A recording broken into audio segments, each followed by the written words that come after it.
Hello and welcome in today's lecture. आज के इस लेक्चर में हम लोग बात करेंगे on the polar amino acids के बारे में जो कि हैं पॉजिटिवली चार्ज। और इसके अंदर हमारे पास तीन अमीनो एसिड्स आते हैं। एक है लाइसीन, दूसरा है आर्गिनिन और तीसरा है हिस्टिडीन।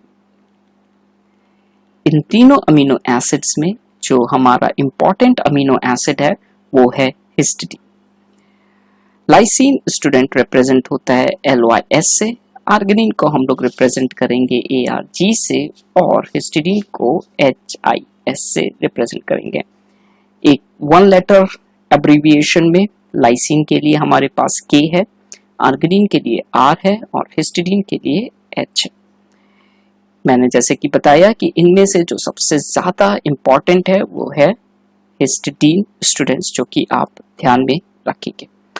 हमको इनका स्ट्रक्चर्स कैसे याद रखना है उसके लिए कुछ चीज़ें जो नेसेसरी हैं जो आपको ध्यान में रखनी है वो है कि लाइसीन में हमारे पास एक second primary amino group attach होता है एट एप्सिलॉन कार्बन एटम पर। ये चीज आपको ध्यान में रखनी है। आर्गिनिन के लिए हमको क्या करना है स्टूडेंट, हमको एक ग्वानिडीनम ग्रुप को अटैच कराना है एट डेल्टा कार्बन एटम पर। और हिस्टिडीन के लिए हमारे पास इमेडाजोल रिंग अटैच करानी है एट बीटा कार्बन एटम पर। जल्दी से हम लोग देख लेते हैं कि ग्वानिडीनम ग्रुप क्या है। ग्वानिडीनम ग्रुप हमारे पास एक ऐसा स्ट्रक्चर है जहां पे कि हमारे पास 3 नाइट्रोजन प्रेजेंट होते हैं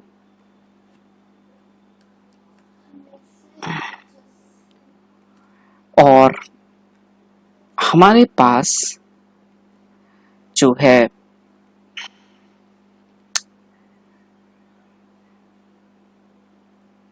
एक दो तो चार और एक पांच हाइड्रोजन प्रेजेंट होते हैं। So this is a guanidinium group. Imidazole ring के लिए हमको स्टूडेंट्स क्या करना है, ये एक पेंटागोनल स्ट्रक्चर बनाना है और हमको डबल बॉन्ड अटैच कर देने हैं। बाकी सारी जगह पे हमारे पास 3 कार्बन बॉन्ड्स अटैच होंगे। अब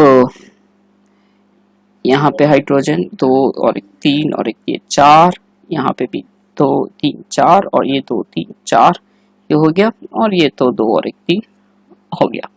सो स्टूडेंट्स ये हमारा ग्वानिडीनम ग्रुप है जो कि मैंने आपको दिखा दिया है। अब हम चलिए जल्दी से बढ़ते हैं आगे की तरफ और बात करते हैं कि किस तरीके से हम लाइसीन के स्ट्रक्चर को बना सकते हैं based on the thing that we have discussed it in the black. So बहुत ही इजी है। हमारे पास हम स्टार्ट करते हैं अमीनो ग्रुप को बनाना with the carboxyl group at one side, hydrogen and amino group on the other side. Then we will have to take it up to the epsilon carbon। कहाँ तक के लेकर के जाना है? एप्सिलॉन। सो ये हो गया हमारा बीटा कार्बन, ये हमारा हो गया डेल्टा, ये हमारा हो गया gamma, alpha beta gamma delta sorry, and this one is epsilon. और ये हो गया हमारा अल्फा कार्बन, ये हो गया बीटा, ये हो गया गामा, ये हो गया डेल्टा और ये हो गया हमारा एप्सिलॉन कार्बन। और इस एप्सिलॉन कार्बन पर हमको अटैच क्या कर देना स्टूडेंट, एक अमीनो ग्रुप अटैच करा देना है। सेकेंड प्राइमरी अमीनो ग्रुप जो है वो यहाँ पे हमको अटैच करा देना है और ये हमारा स्ट्रक्चर कंप्लीट हो जाता है। अब स्टूडेंट्स हम लोग को यहाँ पे एक चीज जो ध्यान रखनी है वो ये है कि इस कार्बन पर जो बॉन्ड्स हैं वो कितने हैं, 2 बॉन्ड्स अटैच हैं, यानी कि 2 बॉन्ड्स और अटैच होंगे। इसी तरीके से यहाँ पे भी 2 बॉन्ड्स की कमी है तो H होगा, यहाँ पे भी 2 बॉन्ड्स की कमी है तो H होगा और यहाँ भी 2 बॉन्ड्स की कमी है तो H होगा। और हमारा जो ये स्ट्रक्चर है लाइसिन का वो कंप्लीट हो जाता है। जल्दी से हम लोग बना लेते हैं आर्गिनीन का स्ट्रक्चर स्टूडेंट्स इजी है आर्गिनीन का स्ट्रक्चर बनाने के लिए। सेम वही कार्बोक्सिल ग्रुप अटैच करिए, हाइड्रोजन अटैच करिए, अमीनो ग्रुप अटैच करिए और हमको लेकर के जाना है डेल्टा कार्बन एटम तक।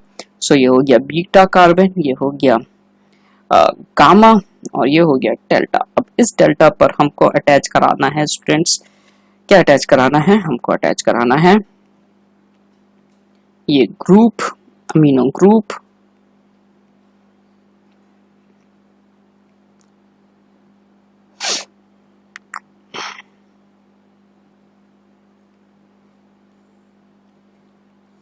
अमीनो ग्रुप स्टूडेंट्स हम लोग को अटैच करा देना है।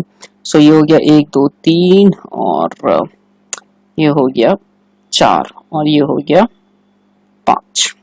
सो ये हमारा स्टूडेंट्स बन गया स्ट्रक्चर जो कि है एक आर्गिनीन का।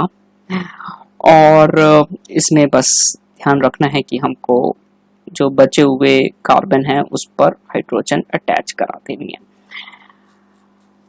सो हमारा आर्गिनीन का स्ट्रक्चर कंप्लीट हो जाता है और अब हम लोग को जल्दी से एक हिस्टीडीन का स्ट्रक्चर ध्यान में रखना है कि कैसे हम हिस्टीडीन का स्ट्रक्चर याद रख सकते हैं। सो सिंपल है, कार्बोक्सिल ग्रुप एक एंड पर, हाइड्रोजन एक एंड पर, अमीनो ग्रुप एक एंड पर और हमको बीटा तक के लेकर के चलना है। सो this is my beta carbon और इसके बाद हमको अटैच कराना है एक इमेडाजोल रिंग। सो जल्दी से हम लोग इसको देख लेते हैं।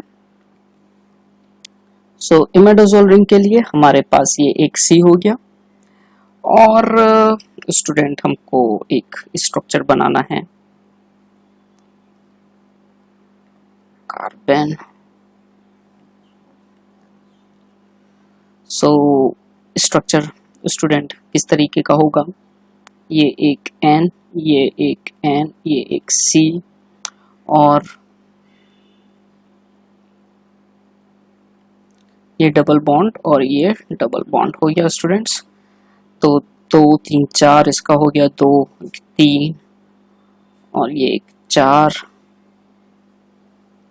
2 3 4, ये हो गया 1 2 और ये हो गया 1 3 और ये 2 3 और ये 1 4। और स्टूडेंट्स हमारा जो स्ट्रक्चर है हिस्टीडीन का वो कंप्लीट हो जाता है। इस तरीके से हम लोग ने स्टूडेंट्स देख लिया कि किस तरीके से हम लोग जो हैं positively charged polar R group के स्ट्रक्चर्स को याद रख सकते हैं और उसको हम बना सकते हैं। और जो इम्पोर्टेंट चीज़ें हैं वो ये हैं कि आपको ये याद रखना है guanidinium group at delta carbon and imidazole ring at the beta carbon atom पर हमको अटैच कराना है। सो ये जो ब्लैक में लिखा है वो ज़्यादा इम्पोर्टेंट है हमें याद रखने के लिए। और जो ग्वानिडीनम ग्रुप है वो क्या है और इमेडाजोल रिंग है वो क्या है। और अगर आपको एक बार ये सब याद है तो आप आसानी से किसी भी स्ट्रक्चर्स के अमीनो एसिड्स जो कि positively charge polar R group के कैटेगरी में है उनको याद रख सकते हैं। अब मैंने बोला कि हिस्टीडीन इम्पॉर्टेंट है क्योंकि इसका जो pKa है स्टूडेंट्स वो है इक्विवेलेंट टू द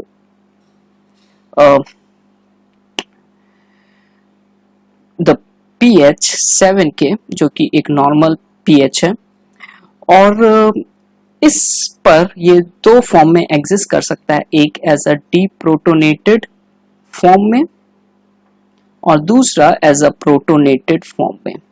सो ये एक अमीनो एसिड है जो कि दो फॉर्म में एग्जिस्ट कर सकता है, प्रोटोनेटेड और डीप्रोटोनेटेड फॉर्म में एग्जिस्ट कर सकता है और एट pH 7 जो कि इसका pKa है। और इस वजह से it is mostly involved in the enzyme catalysed reaction में इसका बहुत ही ज़्यादा रोल है, जिसकी वजह से जो है ये एक इम्पॉर्टेंट अमीनो एसिड हमारा देखने को मिलता है। आज के इस लेक्चर में स्टूडेंट्स केवल इतना ही। हम अपने नेक्स्ट वीडियोस में बात करेंगे on the classification of amino acids. उससे पहले हम कुछ और अमीनो एसिड्स के बारे में देखेंगे, कुछ अनयूजुअल अमीनो एसिड्स और उनके कैरेक्टरिस्टिक्स, उनके फंक्शंस को, और साथ ही साथ we will then be talking on the classification of amino acids और फिर उसके बाद हम लोग देखेंगे on the characteristics of amino acids के बारे में. I hope you must have liked this video. Please do like, share and subscribe and we'll meet soon. Till then, bye bye, take care and enjoy.